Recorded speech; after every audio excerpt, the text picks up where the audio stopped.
Welcoming traveler. Get ready to level up in fantasy football.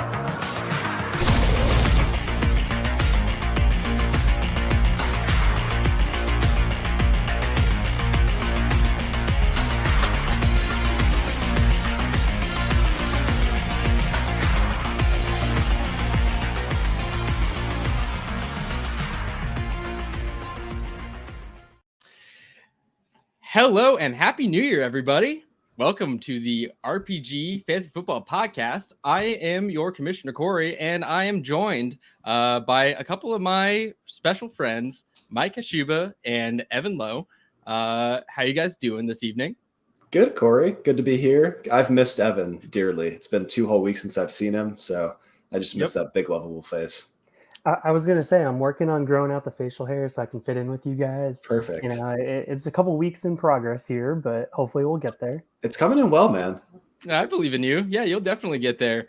Yeah, like you said, Mike, we've been off for a week. We had a little Christmas break. And it doesn't look like Eric will be joining us tonight, but that's okay because we have a very special friend as a replacement and a guest expert here. Joining us is Bradley Stowther from Player Profile. How are you doing, man? I'm great. Thanks for the invite, guys. It's been awesome kicking off the new year, and y'all are my first 2024 podcast, so starting off with a bang. Let's go. Boom. First the best. Isn't that how it goes? But thanks for joining us, man. Yeah, it's great to have you. Do you want to go ahead? I know Player Profiler is obviously on your resume, but before we really kick off, do you want to take a second and do you have anything you want to plug, anything you're putting out there that the people should know about? Look, a lot of work on Player Profiler is really awesome. The guys there are crushing it. One of my roles there at Player Profiler is the news desk. I run the news desk. So if there's breaking news, one of the things on Player Profiler, if you guys haven't gone to playerprofiler.com, so many free things, so many data points for each of the players. But one of the things that has been added this year is the news tab. And so we've been updating that, and a lot of the analysts there are offering fantastic analysis, especially up to date, like within 24 hours. And that's going to be one of many things that we're going to be rolling out here at Player Profiler over the next couple months. There's a few other surprises that Player Profiler is going to be bringing out. Sorry guys, I'm not going to drop those, but just a little hint. So definitely check out Roto Underworld, the Twitter, obviously at Player Profiler NFL. You can also go to the YouTube channel. There's fantastic content, just a wide range of awesome creators there too. So the guys at Player Profiler has been crushing it. Matt Kelly, shout out to you, and Theo Greminger, Billy Muzio. Absolute studs in the fantasy football streets. So yeah, it's awesome being contributing and running the news desk, and the opportunities are awesome. So yeah, definitely check out Player Profiler, and those are the plugs. That's great, man. Yeah, I've actually personally been a fan of Player Profiler for a long time. Kind of helped me get started with Dynasty Fantasy Football. Like, I discovered Player Profiler in and around the same time I started playing Dynasty. So really, really helpful tools. Definitely big shout out to you guys over there. The player comparisons specifically, I just love those. I think you guys do a great job on those. But yeah, with all of your credentials, man, I'm really excited for tonight's episode. We are going to be getting into some Dynasty Wide Receiver Rankings, ranking these guys for the upcoming 2024 season. I think we're pretty much just going to stick with guys in the NFL already. I know Marvin Harrison is probably a guy we could slot in pretty highly on our rankings, but we're going to stick with guys that are already in the NFL and get into that a little bit later. But before we really kick off into that, I wanted to take a second because, New Year's was yesterday, guys. Happy New Year. I see a bunch of comments in the chat. It's awesome. Thank you, everyone, for checking us out and hanging out with us tonight.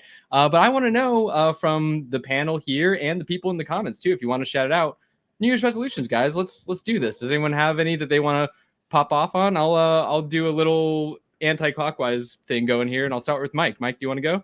Yeah, I would love to. My New Year's resolution is to get in worse shape and be a bigger nerd.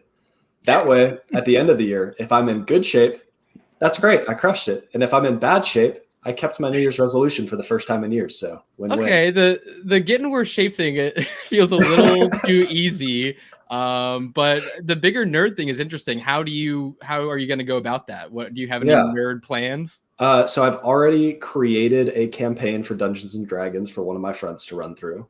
So I'm excited about that. I have a Lego Star Wars Commander Cody helmet that I'm putting together that if you guys follow me on Twitter, you saw the start of that.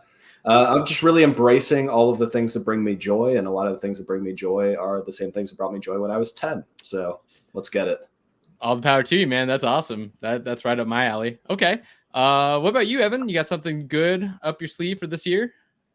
Yeah. So as you guys know, I work an awful lot here, especially now that I've been put on the Titan Stadium project for the city over here. So it's a lot of fun, but I need to travel more. And my girlfriend wants to get to all of the national parks. So I'm really going to try and make a concerted effort to actually take a little bit of time off work on the weekends, make some 3-day weekends out of it, be able to travel a little bit more. Nice, man. I know it's far away, but if you ever come up to the Pacific Northwest, Washington has some really great national parks. I would love to chat with you more about that at some point. But yeah, that's great, man. You deserve it. You deserve some time off, man. But what about you, Bradley? You got anything you're trying to do this year? Instead of New Year's resolutions, I'm thinking of New Year's affirmations. I like that it. Yeah, I yeah. want to go in and not just like affirm myself and all of the things that I do well, but also affirm other people more and just look for the positivity and the ways in which people are winning their lives and let them know that like I'm seeing that, because sometimes we go about our lives and we don't notice that we're crushing it in certain ways, or like, oh, this is just how I do things, but like actually like you're doing an amazing job and you should know that. So I think that that's one of the things that I'm looking to level up this year is affirmations for other people. I love that. That's very great. Yeah, that's awesome, man. I love you spreading the wealth like that. Yeah. Giving people some affirmations. That's nice. Well, mine's kind of ethereal. Like, I didn't really try to make it super specific because mine is basically just stop worrying so much. I tend to do that with stuff that doesn't really need to be worried about. And so my focus this year is going to be, if it's out of my control, I'm not going to worry about it. And I think that everyone can stand to do that a little bit, because I think a lot of people have issues with that, where they get upset over things or get stressed over things that are outside of their control. And, speaking from my experience, it has definitely affected me at certain points in my life. So I'm going to try to let things kind of fall off my back, like water on a duck's back. And, we'll see how that takes me through the year, but I'm excited for it. I think 2024, look, I mean, we're a couple years removed from the start of the pandemic, which I think was crazy for everybody involved. And I think that hopefully, in the next few years here, things will get a little more stable, a little more fun, being able to go out and do things. So I'm looking forward to 2024, and I'm excited for all of you guys in the chat and my panel here for joining me on the first show of 2024. Yeah, shout out to the chat. They've been exploding. So yeah, look at them them go, man. I love it. Yeah, I really like the stop eating so much fast food from Richard, because I have been there as well. Have cut out a lot of Taco Bell and Domino's from my life that I think I am better served for. Yeah, be a duck. Yeah, heck yeah, man. I think that's great. I think that's going to be my mantra for the year. But okay, yeah, let's what do you guys say? You feeling nice and warm? Get into some football talk, maybe? Yeah, let's hit it. Real quick, I like the shout out from Drew too. Get a writing gig that pays well enough so I don't have to pander to social media for views. I feel it, brother. I believe in you. You can do it. Sharing articles in those Reddit streets. Yeah. Yep. I've been there with Mike trying to post his articles. Just be like, yo, give my boy some follows. But okay, yeah, let's get into a little bit of football talk. Like I said, first things first, unless you are in one of those weird leagues that has championships week 18 of the NFL. Looks like, Bradley, you're at least in one of them, or is that the major? Okay, one. Okay. I feel like that's not too uncommon, where there's that one outside league that randomly just has that going on. It's a little rough with the inactives, I'm sure. So good luck to you, sir, on that. Waivers run tonight, so wish me luck. I'm pulling for you, man. Good luck. Mike Zimmerlin, yeah, I like that shout out too. Although go Huskies. Just have to put that out there. Get into that a little bit later. But so yeah, championships more or less are over. Congratulations if you won, especially if you won an RPG league. Because yeah, there was a lot of there's actually a lot of like triple winners, like winners of 3 different leagues in there. Like so shout out to Frank. I don't know if you watched this, Frank, but shout out for winning, I think 3 RPG leagues this year. Very, very impressive. But yeah, other than that, I mean, last little shout out to everyone that locked up that 101, because you know, it's better than not having the 101, right? Going into a year where you've earned it. But besides that, yeah, I mean, like really quickly, like I said, I just said Michael Penix, and I kind of want to take a little bit of time. Go ahead. Let it out. I mean, he looked absolutely surgical, man. Go Huskies. Yeah. Huge Huskies fan. I know, Mike, the Longhorns are your second favorite team, right? Or first favorite team that's actually relevant? Yeah. Go Hokies. They have my heart and soul, but like, I mean, brother-in-law, I traded a Steelers fandom for him for a Texas fandom for me. So hey, I mean, it was a great game, right? It's not like the Longhorns got blown out or anything, but Penix was surgical. I love to see it from him. Romo Dunze was a man amongst boys. I think he's moved up. Like if we were doing rookie wide receiver rankings right now, I think he's my second guy after Marvin Harrison. But again, you know, Huskies bias. So I get if that's not everyone's bag. But yeah, and other than that, I mean, I honestly have been kind of tuned out to news since championships in fantasy football have been over. But we do have a news expert here with Bradley. I don't know if you have any news that you want to shout out real quick off the top of your dome, but off the cuff. I mean, we all know that Christian McCaffrey is going to be out week 18. So if you are playing week 18, that is massive news, number one. Number two is that in his absence in week 17, it was Elijah Mitchell, not Jordan Mason, who had been the running back 2 for the majority of the season. It was Elijah Mitchell, not Jordan Mason, who was getting the carries. So if you're making a waiver priority, the most logical one and the one that is most likely to hit is going to be Elijah Mitchell in week 18, not Jordan Mason. I mean, you can pick up Jordan Mason because maybe there's a rotation. Maybe it's Elijah Mitchell who gets hurt because he has a tendency to, you know, get hurt. But, you know, if I'm prioritizing a San Francisco running back, it's going to be Elijah Mitchell. Yeah, I feel that. I am actually very sad because on a large majority of my redraft teams, I had Elijah Mitchell just riding the bench pretty much the whole season just in case Christian McCaffrey got hurt. And it took until the very last game where, of course, I didn't play Elijah Mitchell for it to happen. But yeah, week 18, Elijah Mitchell, I have to imagine if he's not rostered, he is by far the hottest pickup on the waiver wire. So good shout out. Okay, well, anything else, or should we get into some wide receiver rankings, boys? There's a lot of them. I did my Dynasty Wide Receivers article recently, and I tell you what, there's like 45 or 50 wide receiver 3s. So that's unfortunate. Yep. So the way we usually do this is I just have this tier maker list. It's still, you know, rankings, but we're going to go in like person to person order, and you basically can just shout out a guy that you think belongs in whichever tier in whichever order.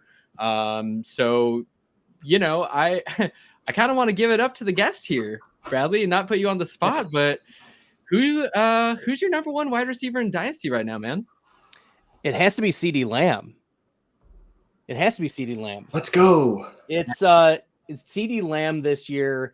80% of his weeks he finished with 12.5 half-point PPR points or more, but he also had 26.5% at top 5 wide receiver. And we just saw, yes, recency bias, blah, blah, blah. He exploded. No, but like he had been crushing this year already, and then he delivers in the fantasy playoffs. His youth is there. Dak Prescott, they're already talking about an extension. He's got quarterback stability. He is the alpha on the team. He gets hyper targeted. This is the wide receiver 1 because of the questions we have among the other wide receivers, and also, the ceiling that he can access that we've seen. So give me CeeDee Lamb number 1 overall. I mean, I think that's a strong argument. I know Mike believes that as well. He recently, you came out with your wide receiver rankings article, right? Yes, sir. Yeah, and I mean, look, tied to a great QB in a system that uses him as that focal point on the offense, young, electric, red zone threat. Like, what? I don't know what more you want here. I think that this is the other Devontae Adams, peak Devontae Adams right now. Yeah, I think the other guys that were like in the argument here with Jamar Chase and Justin Jefferson, I feel like we've seen the reasons why not this season. Where Jamar Chase has a T. Higgins counterpart, and also there's the Joe Burrow injury that I'm sure contributed that you can't really count on, but I think will still linger in dynasty managers' minds. And then Justin Jefferson, who's throwing him the football.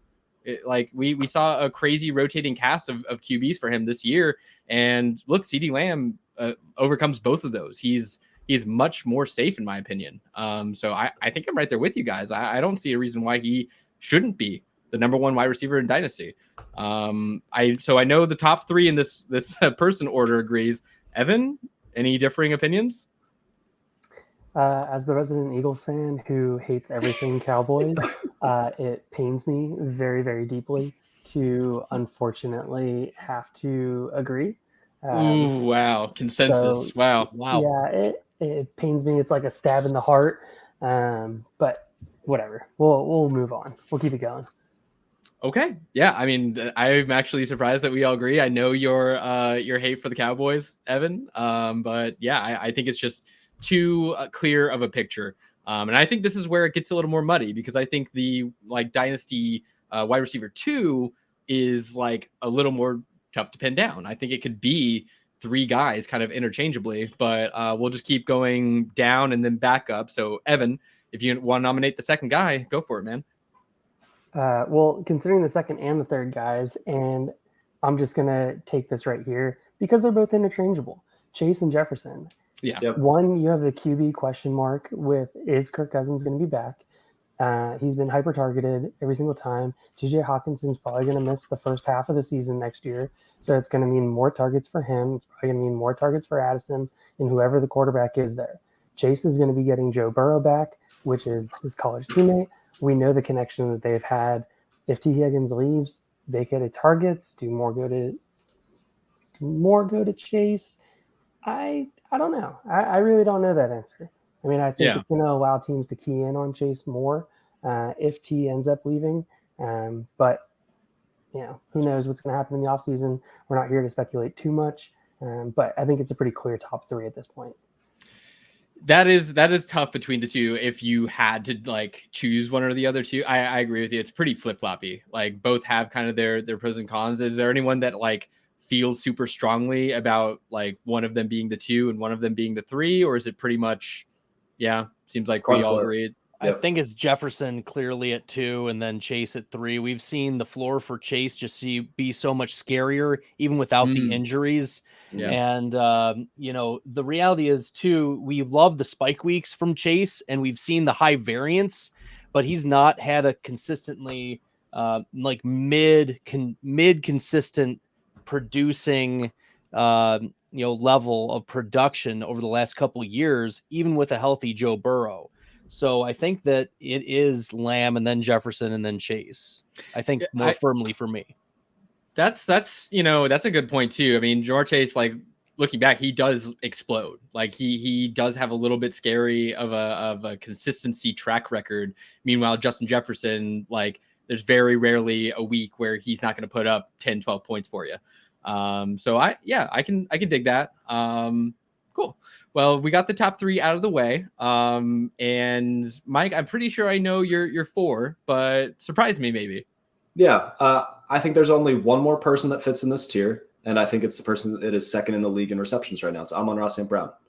Yes. If he had the draft capital to back it up, he would clearly be in this tier. The only reason is because there are still people holding on to the draft capital argument, and that should be completely out the window. He is the alpha in the offense. He's tied in a pass-happy system, in a good system that scores well in a dome. he checks all of the boxes that you could ever want, down to even where he plays. So I'm all on board with Amon-Ra on the top tier. I like it. Yep. You know that I was already I actually misplaced this, but my bold prediction from the beginning of the season was that Amon-Ra would be the consensus Dynasty wide receiver 3. I think looking at this list, I probably agree that I just missed the mark on that. I do think that he sits really well at this number 4 slot. And honestly, the guy that I would be like, I could have a conversation about maybe taking his place, but truly, I do think that he belongs in the next tier.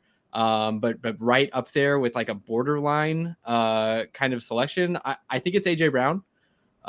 You know, I think it's consistency. Like there were some weeks where like he really didn't do the thing that you wanted him to do as your wide receiver 1 on your team. He's a little older than all of these guys, which, you know, isn't too much of a knock. He's still got plenty of years left on his wide receiver lifespan. But yeah, I still think that he breaks games open. He's tied to a great QB. We'll see what happens when the brotherly shove gets eliminated, but I don't really think that'll affect AJ Brown too much. So I think that he fits in pretty good here. Evan, as the Eagles guy, do you think this is right? Do you think he's a tier below because of like age and what I've said, or do you think he belongs in that top tier? No, I think it's very fair. You look at the slight regression for that offense this year, and it is somewhat concerning. You look at Smitty being the very clear 1B in that offense and having his games. You look at Goddard, who's going to be healthy. You look at the way that they use their running backs in that system. Yes, it has changed slightly this year. The offensive line theoretically will be taking a step back next year when Kelsey likely retires. So I think it's very fair to put him there. I'm going to make the argument, though, for Amon-Ra to also be in that tier and drop Amon-Ra out of the first tier. And I'm going to base most of that on his ADOT and his air yard share. So you look at his ADOT and it's less than 8. You look at his air yard share, and it's, I think, just at 30%, just barely. There's a ton of other receivers on top of him. So for Amon-Ra, you are just banking on pure volume. But he earns the pure volume. He does earn the pure volume. I agree. We're also accounting on Jared Goff continuing to stay a very efficient quarterback. Fair. Yep. I think with his O-line, he will be. But I do agree that is what it depends on. Because Jared Goff with protection is great. Jared Goff without protection is not great. Yep. So I hear you. Okay. Well, that was my AJ Brown pick. Let's go to Bradley next. Bradley, who you want to shout out? Yeah, let's shout out Puka Nacua. Yeah, let's get him in this tier, in this A tier. I mean, this is a guy who was, it all made sense though, right? The Rams were dying for a wide receiver too, and they were trying Van Jefferson. No. Ben Skoranek. No. Like these guys were just not Tutu it. Atwell. Tutu Atwell, right? They're taking shot after shot of trying to find a complementary piece to Cooper Kupp in this Rams offense. And then you look at, I mean, I tweeted out about Puka Nacua back in March, and I was like, hey, like, we should be paying attention to this guy because nice. His PFF grade was really good. There were a lot of other measures. Yards per route run were respectable. And it was a BYU program. BYU isn't like Coastal Carolina, you know, like there's at least some recognition of that name. Mm-hmm. And even though Jaron Hall, maybe this is more of like what was holding back Puka Nacua in college was Jared Hall, right? And so this guy who is really well graded gets a 5th round. I thought he would get a higher draft capital, but he immediately comes out, wins this number 2 job pretty quietly, and is an instant mega producer with Cooper Kupp out. So being 22 years old and setting rookie records, how are we not going to rank him in this type of tier where, I mean, who are you going to take? An aging Stephon Diggs? Like, sorry, like it's going to be Puka Nacua on an offense tied to Matthew Stafford, who has historically been able to put up gaudy wide receiver numbers like Calvin Johnson, Megatron sets wide receiver receiving records, a Cooper Kupp, right? This is Cooper Kupp plus Robert Woods together in this one man, Puka Nacua. Give me in the A tier, and he could make it into the elite tier by the time, this summer happens and the hype continues. I hear you. I mean, question one, like how much longer can Cooper Kupp do it? Right? Like he's 30 now, I believe, has already had, a severe injury last year, a couple injuries this year. We'll see how long he can do it. I mean, Puka Nacua will eventually, I think, become that clear-cut wide receiver 1 for the Rams. I actually had the joy of, because I'm a Seahawks fan, week 1 against the Rams at home, Puka Nacua over 100 yards in his first NFL game ever, and I got to bear witness to Puka Nacua. And let me tell you, I am just so happy that he is actually really, really good, and that it wasn't a one game off thing that happened. So it makes me feel a little less bad that he absolutely shredded us. But yeah, I think you made all the good points about him. We'll see how long Matthew Stafford can do it also, but he's looked great this year, so I don't see why it would stop anytime super soon. So yeah, I think this is a good pick. Were also rumblings in the mid-season when Kupp was dealing with the injuries that Kupp may retire very soon, and he'll be 31, at the start of next season. But I mean, that is another concern, that he just up and goes, and then who's next? Tyler Higbee in the target share, right? So yeah, Puka Nacua, there is an upside pathway to 35+% target share in a Sean McVay, Matthew Stafford Rams offense next year. I like it. Okay. Let's keep going. Let's keep trucking. Evan, you got a guy to nominate here? Yeah, I'm going to nominate a guy that's been absolutely buried by awful O-line play and awful quarterback play. And we're going to go with G-Dub. Yep. I mean, look, Rodgers has come out and said that he wants to play 2 more years. If you tell me he's going to have 2 years of high efficiency Aaron Rodgers, you're going to have the Jets, who are going to try and do everything they can to make that offense better, knowing that Rodgers is coming back, knowing that they've already tried to do everything they can this season, and the quarterback play is just awful. You top that with the fact that he's at 160 plus targets this year already. I mean, he's a target monster. You look at last year and how many targets he had, the amount of targets he's having this year. I mean, if you continue to put 150 plus targets up, you're going to have a chance at being a wide receiver 1, and a high wide receiver 1 if he continues to get those touchdown numbers up, because they continue to be suppressed. 3 touchdowns this year. Come on. Okay. Yeah, I hear you. I think I have maybe maybe 1 or 2 guys I would say I would want over Garrett Wilson on this list. But I hear you. Aaron Rodgers, if he does come back from this Achilles tear and can be Aaron Rodgers and give him 2 good years, I think that investment is well worth it. That's the risk, though, right? If he doesn't, if the Achilles tear is actually hindering his performance and Aaron Rodgers isn't Aaron Rodgers anymore, that could be a little bit of a scary investment for that high up. But I do hear you. He is incredibly talented. I think maybe a possible guy that you can get a little cheaper if you find someone that doesn't believe in the Aaron Rodgers comeback and on kind of a downish year. So I still think he's young enough. I can dig it. Look, and I'm also going to point out he has a 45% air yard share for that team. That's an insane amount. Obviously, yeah. I get it. There's really nobody else to throw to on that team. It's hyper-targeted. Everything's focused into him. Besides Breece Hall, one of the best pass-catching running backs.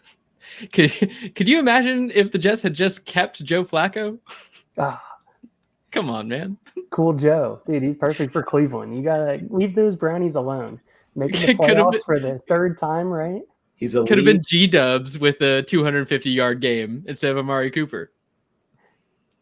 But okay, cool. Let's keep trucking along. Mike, next name here, bud. I don't want to give a name. I want to ask a question to Bradley. Okay. If the wide receiver 8 was 26 years old, would you put him in this tier? 26. Yep. Yeah. Okay, DJ Moore. That you were reading my mind, Mike, because I was going to nominate DJ Moore into this team. Best case scenario, he continues with Justin Fields and they build the team as an offense as a whole. They bring in some creative play callers. We stop seeing a million screens that, everyone sees what they're doing. Mm-hmm. Worst case scenario, he gets Caleb Williams and an upgrade, presumably a quarterback. Like there is no downside. And this is going to get clipped later when DJ Moore has something bad happen to him, but there is no downside. Give me DJ Moore in the same tier. Only 26 for DJ Moore is crazy, right? He's been in the league since 1993. It really feels that way. It really does. He was drafted when he was 12. It felt like he was in like a hyperbolic time chamber on the Panthers where like it was infinite and he would never escape, but then he did. Him and McCaffrey. Yeah, for sure. That's so true. Okay. Yeah. I mean, I'm a huge DJ Moore fan. I think his run after the catch is elite. I think he can definitely be a focal point for whatever QB is on the Bears next year. Resident hater of DJ Moore, Evan, how do you feel about this top 8 selection? Yeah, resident hater because used to be resident believer, and you get really sour and salty. Got out just in time. When you continue I remember when we started this podcast, I had an in-depth conversation with Evan about how much we both loved DJ Moore. And then like 8 months went by and we had another podcast where Evan was like, I hate DJ Moore, he stinks. But yeah, so okay. funny. Well, like I totally get it. You're looking at a guy that's getting almost 30% of the target share. He's getting the targets downfield. He's getting the air yards on top of it. He's the very clear wide receiver 1 in that offense. If they bring in a very clear wide receiver 2 or somebody to challenge him, you could see a reduction in his total profile, total output, which I think is a little concerning with the limited passing ability of Justin Fields if he ends up staying, which the way the team's been looking, I think he very well could be the quarterback next year. And if anybody wants to take a water bet on that, I will gladly take a water bet on Justin Fields as a starting quarterback for the Browns next year. The Bears. I'll take that he's not the starting quarterback for the Browns. Yes. Sorry. The Bears. For the Bears, how many games are we saying? Like if he plays one snap week 1, that's he will be the starter when the season starts. I don't disagree, to be honest. I'll take the bet. I'll take the bet. All right. Yeah. Okay. It's a deal. Right. We'll get that on the water bet Twitter a little later. Yep. Eric, if you're listening at home. Yeah. So this is where it gets hard. I really believe that. I mean, there's still like some really quality guys here, but I think this top 4 is looking really nice. I pretty much agree in lockstep with most of these where they are selected. I'm going to enter a little bit of a wild card, I think. And it's going to be a guy that I personally won a water bet betting on this season and tied to an elite young quarterback and is still young enough to keep getting better. I'm going to do it. I'm going to take Nico Collins, guys. Why are you our moderator, Corey? I'm going to take him. And I think, look, I'm not going to put him in this top 8 tier. I'm going to put him in the tier below. But I want Nico Collins. So I can breathe a little bit is what you're telling me. Yeah, no, I'm not putting him in the same I still want to strangle you through the screen. That's fine. That's fine. But I believe that Nico Collins is only going to get better. He was already the wide receiver 18 with some missed weeks this year, with some missed CJ Stroud weeks. The connection's only get stronger, guys. He's the wide receiver 1 on the Texans with CJ Stroud, who's breaking rookie record. I don't see why it's not Nico Collins, but you guys can yell at me if you'd like. Look, in the weeks before Tank Dell got hurt, Mike and I were winning our water bet. I know. Yep, but what did I say? What did I say was the reason why I was separating Nico Collins and Tank Dell? Do you remember what the reason was? Yes, size and potential. Yeah. That he would get injured. And that is exactly what happened. Well, give me Tank Dell. Give me Tank Dell over Nico Collins. He was going to be my next pick anyways. I'm with Bradley. Put them next to each other because we don't know. And they're both great. I'll put them next to each other. Okay, in games played this year, Tank Dell has a higher rate of top 5 weeks and a higher rate of weeks of 12.5 fantasy points or more, and that includes the 2 or 3 games he left early. And so, yes, the injuries are there. Like, sure, this kid is like 5'6", 150 if you like fill him with water, but the dynamism that exists for a player like that, and we're talking rankings, like the value for Tank Dell is so much lower than this ranking, and that's why there's this is the edge. Like if you can get Tank Dell for and plus a significant asset for a Chris Olave, you make that move. Like that's the type of thing. Have an important question for anybody that would like to answer. Do we just not care that he literally broke his leg? Because like Tony Pollard broke his leg, we all heard it was going to be fine, and then he clearly looked slower. Now we have a rookie who's missing time during the biggest, most important part for their development, and this is giving time for Nico and CJ to grow their chemistry. Like, there's only one guy that can sit with the quarterback at breakfast, and it looks like it's Nico for now. Well, that's all baked into my argument personally. Like he is going to be the guy going forward, possibly into the playoffs, possibly a couple games into the playoffs. Look, his elite, Nico Collins has elite prototypical size, and I think that is what is going to matter down the stretch between these two guys. I think Tank Dell is awesome. Not to detract from Tank Dell at all. I think he's a great player, but exactly what I thought would happen because he's a small guy. He's going to get hurt. He's not ever going to have a season where he plays 17 games, guys. I just think Nico Collins, he's going to be the stronger contributor on the team week after week going into 2024. But I hear you guys. I really do. I get the conversation for sure. But bottom line, they're both great. Brad, we put Tank up there already. Do you want to give another nomination? Brandon Ayuk isn't even 26 yet. I love it. Yeah. Brandon Ayuk needs to be up there. Like, still underrated, still undervalued. This guy's been crushing it. When everyone else in San Francisco has also been crushing it, he's been proving that he's still the wide receiver one. Like, the argument is for Debo that, Debo will get the rushing stuff. He's not the wide receiver one. He's not the first read. He's not the downfield. And that's the difference between Jimmy Garoppolo and Brock Purdy. Purdy is willing to go deeper and hit the sidelines versus Jimmy Garoppolo, who we know his accuracy issues. We know the precision issues and his unwillingness to throw deep. Like, the arm strength just was not there for Garoppolo. This is a difference-making quarterback for a player like Brandon Ayuk. I mean, you could even see him sneaking into that A tier. I'm not opposed to that, but I think this is a fine ranking for him, and I think he's still undervalued in the dynasty streets. So give me some Brandon Ayuk. Yeah, for Debo, for me, it almost feels like Debo is more in, like, he's the second most important offensive weapon for the team, like the NFL team, but not the second most valuable offensive player on the 49ers. I think that's Brandon Ayuk after Chris McCaffrey. So yeah, I really like it. He was a breath of fresh air this year for sure, where you got him in startups and stuff. So I'm right with you there. Okay, Evan. Yeah, I'm gonna give the last two names to try and finish out this tier, and I'm gonna make the argument that it stops right after this in Olave and Tyreek. Okay. So you look at Tyreek, you expect him to have one, potentially two more seasons. I'm going to say two, tied with Tua for the most part. They haven't obviously picked up his fifth-year option, so you don't quite know.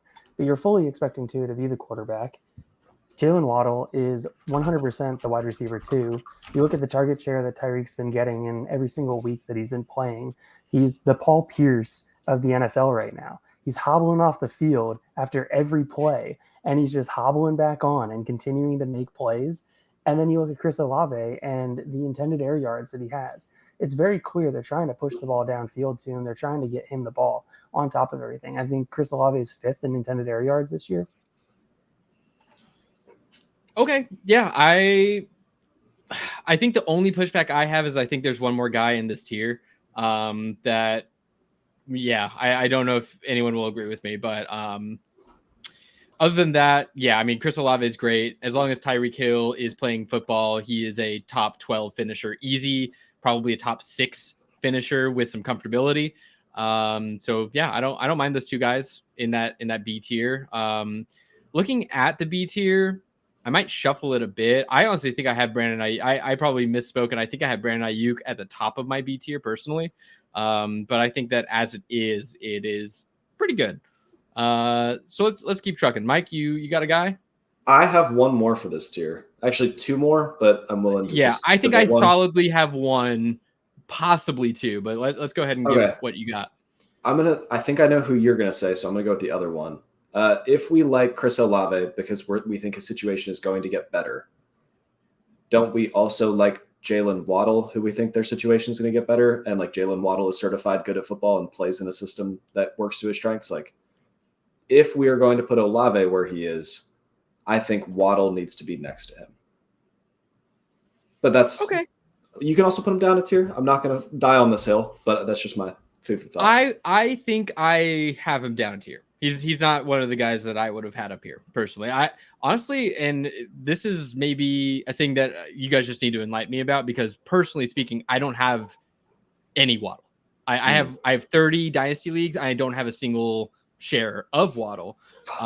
It just feels like he gets injured too much. Mm-hmm. And I don't know if that's fair to say. Personally, it just seems like that from an outside perspective. You guys can correct me, but I don't know. I don't think he's put it all together yet. So I have a little hesitation putting him up against the guys in the B tier that have shown like true like matchmaker winning potential. So we can bump it down one. I'm not emotionally tied to Waddle. I think I will, unless anyone's very strong with him. I think you moved down Jalen Waddle. He was wide receiver 39 this year in rate. Yeah, he kind of killed you. Weeks. Like he was certifiably bad in some weeks, and that's aside from the injuries, you know. And so okay. Here's some fun. I just pulled up. Kendrick Bourne had a higher rate of flex weeks. Okay. Rashee Rice, DeAndre Hopkins, Romeo Dobbs. I mean, Kendrick Bourne is elite, so that's not fair. Jacoby Myers, you know. I'm curious, how does Olave look? Yeah. In that. Let me pull up Olave. Olave this year, wide receiver 9 in rate of flex weeks. Dang. But 0% top 5 and 0% top 10. Yep. Because he's limited by the quarterback. The Derek Carr factor. Yeah. So he's an extremely high floor, very low ceiling type of wide receiver. I mean, Olave's had six weeks this year that he's had over 10 targets. Waddle's had 2. If you put Tyreek Hill next to Olave, we can move on after this. But if you put Tyreek Hill next to Olave would not have 10 targets. Yeah, I don't think you're wrong. I don't think you're wrong on that. I still think Waddle's very talented, but the fact of the matter is Tyreek Hill is there and will be there. So Derek Carr. And it's Derek Carr. Hey, you mean Andy Dalton? Jameis Winston. Hashtag King Jameis. Please free Jameis. Mike, were those the Carfax? Yeah. Okay. Okay. Well, so my vote for it's my turn, right? Yeah. My vote for still continuing into the B tier, and maybe the last guy in the B tier was going to be DK Metcalf. I still think that he has game breaker ability. He had a nice 3 touchdown game this year. He's I mean, the thing is the Seahawks aren't very good. That's just like the fact of the matter. As a Seahawks fan, I can say that pretty confidently.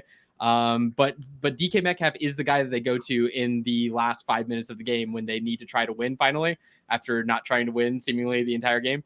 So I still really like DK's talent and ability, and I think he's young enough to keep contributing on the team. I think Tyler Lockett is probably, like, not to pun, but I don't think he's a lock to be on the roster. Like, he might be a retire candidate with his age and how little he contributed this year. So I'm looking at DK as the last guy in the B tier, or, you know, I will consign to the top of the C tier if you guys feel strongly about it. But yeah, DK should be in the C tier. He's underperformed a 5% rate of top 5 weeks, wide receiver 27 in rate of flex weeks. So he's underperformed this year. He seemingly underperforms his ADP every year. He's like the anti-Tyler Lockett. Like that. Cool. Okay. Sorry. So, you know, if you can get DK Metcalf or trade him away for the perceived market value that he has. Like, he's a dude. I think he's maybe better in real life than he is for fantasy. Mm-hmm. I feel that. Okay. That's okay. I feel it. Great. Well, let's keep trucking. Bradley, you got one? There's one that's missing in I'm looking versus the consensus rankings, and Devonta Smith is one that we just can't be missing. And while I'm not a huge Devonta Smith fan, putting him in we got to put him in the C tier. I think that's fine. But clearly multi-tiers below AJ Brown. There's been arguments for, Devonta Smith is the Slim Reaper and he's crushing. And a lot of that happened last year with Dallas Goedert out and happened this year with Dallas Goedert out. He becomes the 1B when another piece is missing, but he himself cannot push over AJ Brown. And so, a player who does get a 22% target share and does have his explosive weeks is valuable, but in the same way that a Jalen Waddle or a DK Metcalf, a Devonta Smith fits that similar tier of wide receiver that we're looking at. So, I think this is a fine place for him. I actually agree. And I think what it comes down to is the C tier is almost becoming like the guys you felt good about having as your wide receiver 2 before this season. Mm-hmm. And now you're like, if you have them as your flex, you're like, okay, at least I have them as my flex. But if you were planning on them being your wide receiver 2 consistently in 2023, I think you're pretty disappointed. Okay, so let's have Smitty in that C tier and get down to Evan. Yeah, so I mean, this is where we start to kind of see a little break, in my opinion. I think you can make the argument still for Stephon Diggs as long as he doesn't leave Josh Allen. I think you can make the argument for Pittman if he stays, because Shane Steichen is a fantastic play caller. I'm pro Pittman right now. So, I mean, I would honestly be fine with making a case for either one of those guys. So I'll try and make the case for both of them. Stephon Diggs here continues to put up numbers year in and year out. You're getting a discount on him. I mean, I think most people, if you look at him, are valuing him as a low-end wide receiver 2 right now in Dynasty rankings. If you're going for it and you're trying to win, he's still producing. Yeah, the end of the season should be able to get you a discount, though. The end of the season was rough. Don't get me wrong. But the end of the season should be able to get you a discount on a guy who still has multiple years left on his legs as a top-end wide receiver. He's going to be a wide receiver 1, even if he leaves Buffalo. He's going to get the targets as he consistently has. Right now, he has Josh Allen. So that's one of the best quarterbacks in football, throwing in the ball. Pittman has Shane Steichen, who is an incredible play caller. If you've listened to him talk about how he does plays, how he comes up with them, how he runs his system, fantastic. If he stays in Indy and he gets that contract with Anthony Richardson coming back and taking some pressure off of that passing game, could be huge. I really like the Diggs shout out. Just like value alone, I think you nailed it, because the last 4 weeks were brutal. Didn't get above I think 10 or maybe even 9 fantasy points, either of those last 4 weeks. Still finished as the wide receiver 9 in PPR. He was still great the majority of the season. 30 years old. I don't think that I don't necessarily care too much about the age for Stephon Diggs type of player, if that makes sense. I still think that 2-3 years are on the table for Diggs. But moreover, the value, I think you nailed it there. I think that you can go get Diggs I think you could go get him for a mid-second. And I think that's pretty good. Do you disagree, Evan? I don't think anybody's giving him up for a mid-second. I think you're looking at the 111 range to be able to go get Stephon Diggs this offseason. I think he's in that weird spot where if you send the 201, I don't think I could do a first. I think I can do that. If you send the 201, they'll laugh at you, and if you send the 112, they'll accept it. It's such a funny thing that we do. Okay. Yeah. I don't know about giving up a first. I think that's where I get a little wary, but I think those are solid arguments nonetheless. Michael Pittman was. I'll go ahead and take the flag. I completely missed on Pittman. Kenny Galladay 2.0. I was calling him the next Kenny Galladay. And he showed me up. Look, I mean, we still have time, right? Maybe he falls off next season and he's still the Kenny Galladay. I don't know. To be fair, we called him that because the player profiler metrics were identical. That's true. That's true, Bradley. What do you have to say for yourself? As long as the player comp wasn't there, I think we're safe. Okay, yeah, no, that's fair. That's fair. It wasn't. All right. Well, great. Those are two good ones. Sorry, where were we at? Mike next? Yeah. Screw it. Let's go two at a time and try and close this out in the next 10 minutes. So Deebo Samuel is scoring 17 fantasy points per game right now. Are we sure he's a tier below Ayuk and Hill and those guys? I think that he might be in the B tier. Like, I think he might be above Waddle. I think he might be above Smith. And I'm a known Deebo hater. Like, I thought that he was overvalued all season. But he's in the system. When he's on the field, you're playing him. He has week winning spike weeks. I think that's that. Yeah, I don't know. I hear you. It just, I don't know. With Deebo, it really just feels like kind of like with George Kittle, he has his games. It's kind of like all the 49ers, to be honest. So I get what you're saying. Top of C tier, I could get down with that. In the same tier as Tyreek Hill, I just don't. He I has. just don't know. I don't think so. Not including game shortened for injury. Wide receiver 13, wide receiver 11, wide receiver 1, wide receiver 2, wide receiver 10, wide receiver 9, wide receiver 12, a couple of injury shortened ones, a wide receiver 39, and a wide receiver 17. And the 39 was 9.5 points. Like, that's. He also has 5 games in which he had 4 or less receptions, not counting the injury shorted game against Cleveland. And he has 1 game this year that he didn't even have a single reception. Yeah, but he still scored 0.85 fantasy points. So elite floor. Didn't give you a 0. Is that the measurement? As long as it's not a 0, it's elite. Look, man, I like Kyle Pitts, so anything more than 0, I get excited. Yeah. The way I look at Deebo is you're counting on the rushing touchdowns. If the rushing touchdowns aren't there, Deebo is not a wide receiver 1, not a wide receiver 2. He's a flex play. If you just take away those rushing touchdowns, which you don't expect to happen, but it's there. I think that's what we're looking at, though, too. Like I said, I think the C tier is a large majority of guys where you're like preseason, you're like, oh, my wide receiver 2 is elite with any of these C tier guys. But ended up being like more of like you're happy if they're your flex, and I think Deebo lands in the same spot personally. Okay. Yeah, Deebo is if we're discounting some wide receivers here in the rankings based on injury history, the injury history has to be accounted for. A 28-year-old Deebo Samuel who has a history of soft tissue issues throughout his career, and they've led to long-term issues for him to be a regular weekly producer. So in a win now scenario, Deebo should be a top 15 wide receiver. In a dynasty startup, there's no way he's scratching the top 15. Fair. Big Ordy 66 did not like the dig selection, by the way. Thank you, Uncle Steve. That's all right. That's all right. I'm going to throw one more out there real quick. This should be a layup. Do the Falcons get a new quarterback next year? Yes. And I'm Then going to Drake London. Ryan Tannehill. No. Ryan Tannehill.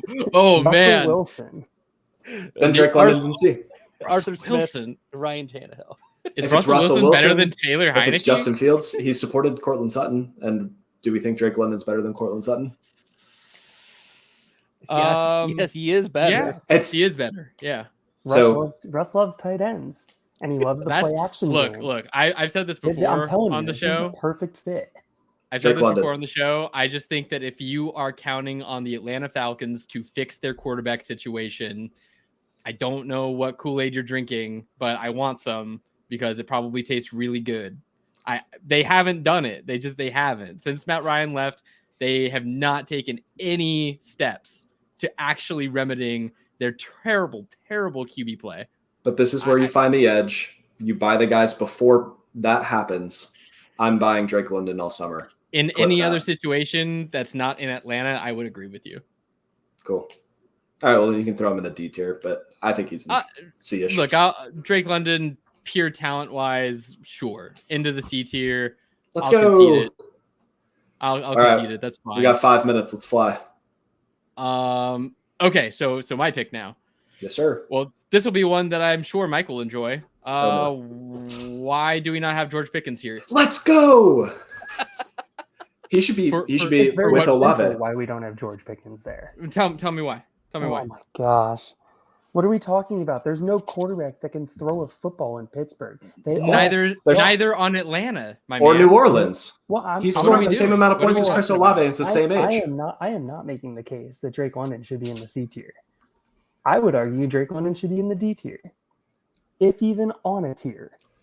Evan. Oh wow! Not even on it. Okay. Who is scoring more Jeez. points per game, Chris Olave or George Pickens? It's Olave by like Olave. 0.1 point. They're the same age. If you have Olave in B tier, then you can smell my farts. We're putting Pickens here. What I am seeing for Pickens right now is that Mason Rudolph is balling out. Hilarious. Mason Rudolph know. was the key. Look, I don't know if that'll continue into 2024. I don't know if Mason Rudolph will be the starting quarterback for the Steelers in 2024. But if they do anything, if they go get a Russell Wilson, if they go get a Justin Fields, then it is going to be better than Mason Rudolph. And Mason Rudolph right now is making George Pickens look like a top 10 receiver in the NFL. Let's go. That's where I'm at. George Bradley's Pickens. just laughing. Bradley's never. I love Pickens- Bradley just laughing. I think that George Pickens is a buy, but I can't get this high on him. Like I love his value. I think that there is an edge to be had, but I think this is too far of a swing for me. Okay. I think that's fine and fair. What I'm foreseeing is just up on the stocks for George Pickens going forward. But I do agree with you where, like, when I'm looking at the rest of the list, I see arguments for other guys. So let's keep trucking. We have a couple more minutes here. I think we can maybe do one more each if we go fast. Bradley, you got one? Oh, I can I knock out two? Might as well just knock out two. Yeah, let's get it. Sure. Yeah. One is a win now, and one is a long-term asset. Devontae Adams needs to be in your win now. He is still absolutely crushing for fantasy, and it doesn't matter who his freaking quarterback's Aiden O'Connell. Like, come on. It's Aiden freaking O'Connell, and he is crushing. Like, he looks like he's 26. I know he had one bad week, whatever. He just came off 21 targets, and we are ranking this man behind Drake London. Come on. Anyway, sorry. Anyway, he is a win now asset. You want to buy Devontae Adams in Dynasty because his perceived value is so much lower. He's 31 years old. I don't care. He's good. He's going to age like fine wine, and it's beautiful. So give me Devontae Adams, especially for your win now teams. And then the other is Rashee Rice, connected to Patrick Mahomes. We already heard about the fall off of Travis Kelce. Kelce isn't even a top 5 quarterback in terms of best ball value this year. Hunter Henry is number 7. Kelce is 6. Okay, Hunter Henry was giving you what Travis Kelce did this year. There's a Hunter Henry lore behind this. Anyways, long story short is that Rashee Rice deserves to be in this conversation given his ties to Patrick Mahomes. He just had a 120-yard game, and Mahomes is not playing well. Like the rest of the offense isn't playing well. It's Rice and Pacheco, and that's it. So, and Rice is clearly the best wide receiver of all. So, anyways. I love it. He's leading the NFL in yards after the catch. All right, we got 1 minute. As a rookie. Close it out. One minute. Last 2 rookie wide receivers, Jordan Addison and Zay Flowers. Deal. Close it. Zay Flowers is the only wide receiver that you want on that Ravens offense. Period. Done. Stick a fork in it. That's the end. I love it. I won't argue with you. I mean, Zay Flowers over Jordan Addison. Anyone agree with me there? Yes. I'm okay with that. Okay. Groovy. Well, great, man. I mean, we are right at the end here. So, I want to thank everyone for tuning in. We had a great viewership, lots of awesome comments. So thank you guys. Thank you so much, Bradley, for joining us, man. It was a blast. Yeah, it's my pleasure. Make sure you guys are subscribing to the channel. I know some people like to view, but make sure you guys are subscribing here. The Dynasty you guys have been crushing it in this episode and also, bringing the heat. So I appreciate it. Thanks for having me on. Viewers, subscribe to the channel. It means a lot to us content creators as we're getting going. So yes, absolutely. Hit the like, but definitely subscribe. It was my pleasure. Thanks for having me. Of course, man. Really appreciate that. And we'll definitely have to have you on again. But until next time, everybody, thank you for joining us and have a great night. Goodbye. Go get Dubby. Bye. Bye, Dubby.